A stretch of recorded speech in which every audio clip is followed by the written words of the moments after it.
आम सहित जोड़ी प्रधान पाटेश्वरी पाखे जी पूजा कर पाखक आम जा पचार माँ केमती पूजा अर्चना चली श्रद्धालु मैंने केमती आस दर्शन कर परिचय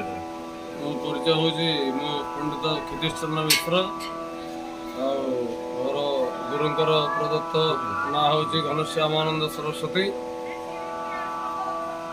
अघर दीक्षा नहीं अघर मार्ग थी एवं गुरुंकर निर्देश गृहस्थाश्रम रही शिवों भाई गृहस्थाश्रम रही गृहस्थाश्रम धर्म को सठिक भाव पालन कर देवी देवता साधना मार्ग अवतीर्ण गुरुंकर निर्देश गुप्त रही आम साधना करुँ संसार मंगल विश्व कल्याण जनता जनार्दन को दुख दुर्दशा को केमती सहज निवारण हो पार गरीब दुखी रंगी मान केमती जीवन सुखमय हो पार से चेष्टा आम साधनार्थ सदा सर्वदा एवं मु आठमल्ली गड़जात अंचल आसी पुरी जिला आठमल्ली सब डिविजन जोटा कि गड़जात अंचल आमर देवी देवता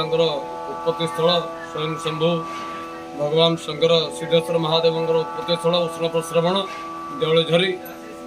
तीर्थस्थल जोटा आम से जगह आसी देवगढ़ जिला प्रधान पाट जोटा कि देवगढ़ अर्थात देवता मान गढ़ गड़जात अंचल जोटी देवता एवं देवी मानक विशेषकर देवी मानकर जो स्वयं सबुता देवी सब प्रत्यक्ष देवी से प्रत्यक्ष लीलाखेला स्थल आई जो प्रधान पाटेश्वरी देवगढ़ जो जलप्रपात अच्छी प्रधान पाट जलप्रपात ये जलप्रपात जहाँ को कहुए स्वर्ग गंगा जो कपिल मुनि जी साधना करते कपिल मुनि साधनार प्रतिफल स्वरूप सिद्धर फल स्वरूप ये जो स्वर्ग गंगा अर्थात उच्च पहाड़ शिखर जो जलधार बहवा यहाँ कपिल मुनि साधनार फल जो स्वर्ग गंगा को कपिल मुनि आविर्भाव करते यार पादस्तर कहूँ आबहमान कालू माँ प्रधान पाटेश्वरी देवी स्वयं संभूता से स्वयं आविर्भूता तांकर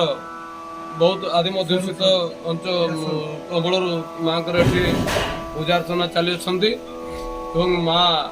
आदिवासी माने पूजा करुले आदिवासी सेवक माने सेविका माने माँ पूजा अर्चना करुले तत्पर जो राजा राजा शासन आसला रजा मैंने माँ पूजा अर्चनार समस्त सरंजाम जोगे दिखती माँ विधि विधान पूजा पाठ हुए तंत्र विधान ये माँ पुरातन ग्रंथ गोटे कहुई हय शीर्षक ग्रंथ बोल जोटा तंत्र ग्रंथ तो ये देवी